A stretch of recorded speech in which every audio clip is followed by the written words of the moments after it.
Бүгін сіздерге 10 сотық жерге, яғни кезекті қалай алдыға жылжытуға болады, яғни қалай тезірек алуға болады, соны көрсетемін. Яғни тағы да бұл жерде 5 аймаққа, яғни Қазақстанның 5 аймағына сіз заявка тастай аласыз. Яғни участке 10 сотық жерге 5 аймаққа тастай аласыз. Сол 5 аймақтың қайсысы бірінші келеді, сол кезекті, яғни сол учаскені аласыз. Қалған 4-еуі ол автомат түрде жойылады. Яғни сіз тек бір жерден ғана емес, 5 аймаққа өзіңіз ұнаған Қазақстанның кез келген жерінен очередьқа тұра аласыз 10 сотық жерге. Соны қазір егер 5 аймаққа тапсырмаған болсаңыз, сіз қазір осы мен жасаймын, қалай тапсыру керек екенін. Соны тапсырып, соны көріп, ары қарай тапсырсаңыздар болады.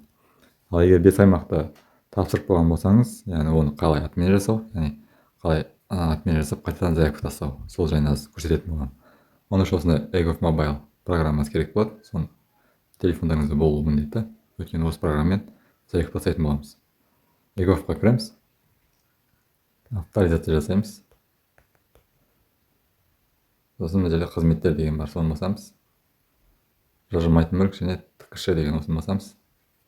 Үстінде тұрған 10 сотық жер осын басамыз. Сосын егер сізде кезекке 5 аймаққа тұрып қойған болсаңыз, не болмаса тұрып қойғаннан кейін ары қарай ойыңыз өзгеріп, басқа аймақтан алғыңыз келіп қалса, 10 сотық жерде, яғни ауыл жақтан, яғни очередь тезірек келсін деп, онда кезектен шығару деген басамыз. Яғни егер қаланың ішінен заявка тастаған болсаңыз, ол жерде 100 мыңнан ары қарай ол жерден очередьтен келу екіталай. Сондықтан барынша облыс жақтан алу керек, яғни ауылдық жерлерден, яғни адам астасайды, яғни ол жерден тезірек жерлі болуға, яғни 10 сотық алуға мүмкіндік жоғары, яғни очередіңіз тезірек келеді. Жалғастыру деп басамыз. Кезекті таңдаңыз дейді. Менде 4 кезекке қойылған. Қазір соның ең соңғысын жоятын боламын. Яғни осы ең соңғысы бір қалаға қойылған, яғни 171-ден кем очередьке тұрылған. Соны қазір очередьке келмейді, сондықтан соны жойып тастаймын. Қызметті алу деген басамыз. Сіздерде егер автоматты қосылған болса осындай қызмет, сіздерде осындай пароль тересте ары қарай қол қоя саласыз. Егер ондай қызмет болмаса, онда сіз одноразовый парольді қолдансаңыз болады. Болмаса ETSP ключик болса телефонда, ETSP ключигін қолдансаңыз болады. Ал менің жағдайымда қазір осындай бір реттік теру коды бар, соны тереміз, қол қойылады. Мәлімет уже өңделуде. Қазір 1 секунд өтсін. Сосын мынаны басамыз.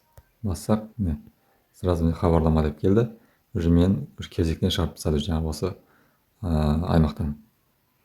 Қазір кіріп көрейік. Міне достар. Міне уже мені шығарып тастады. Сайрам Қайнарбұлаққа қойылған екен менің очередім. Менің очередім қазір осы жерден уже шығарылды. Яғни есеп, сіздің арнайы есеп кезегінен алынғаны туралы хабарлайды дейді. Мына жерде көрдіңіздер. Енді бұл жерден шықты. Енді қайтадан қою керек болса, яғни басқа аймаққа қойғыңыз келсе, яғни ауыл жақтан, яғни тезірек очередь келетін. Онда назад деп басасыздар да, кезекке қою деген қайтадан басасыздар, жалғастыру дейсіздер. Осы жерде аймақ таңдайсыз. Мысалы үшін мен Түркістан облысынан алғым келеді.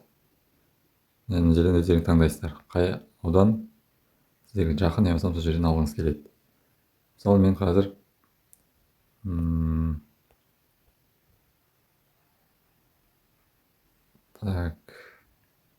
Сайрам ауданы,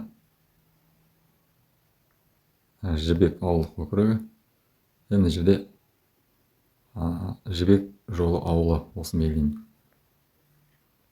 Окей деп басамыз. Қызметті алу деп басамыз. Сосын кодта тереміз. Міне қазір өңделуде менің заявкам. Обновлениені басамыз. Міне уже хабарлама келді. Менің очередім уже қойылды. Қазір көреміз қаншаншы очередь екен. Міне көрдіңіздер, Жібек жолы ауылына 817-ші арна есеп тізіммен қойылғаны туралы хабарлайды дейді. Міне бағанағы менде очередь ол бірден 1000-нан асық еді, ол жерде 1000 емес 10 мыңнан асық еді. Аз мен жерде уже 817-ші болып тіркелдім. Яғни 10 мыңға қарағанда 817-ші очередь тезірек келеді. Солай өздеріңіздің очередьтарыңызды осылай тездетуге, немесе тезірек алуға жасасаңыздар болады, осылай жасасаңыздар болады. Сөйтіп мысалы достарыңызға таратыңыздар осы видеоны. Олар да егер білмейтін болса, сол алатын жерлеріне тезірек осы заявка тастап, ертерек очередьқа тұрып қойсын кезекке. Сосын осы видеоны барынша телеграм группаларға, WhatsApp группаларға таратып жіберіңіздер. Барлық таныстарыңыз осы видеоны біліп алсын.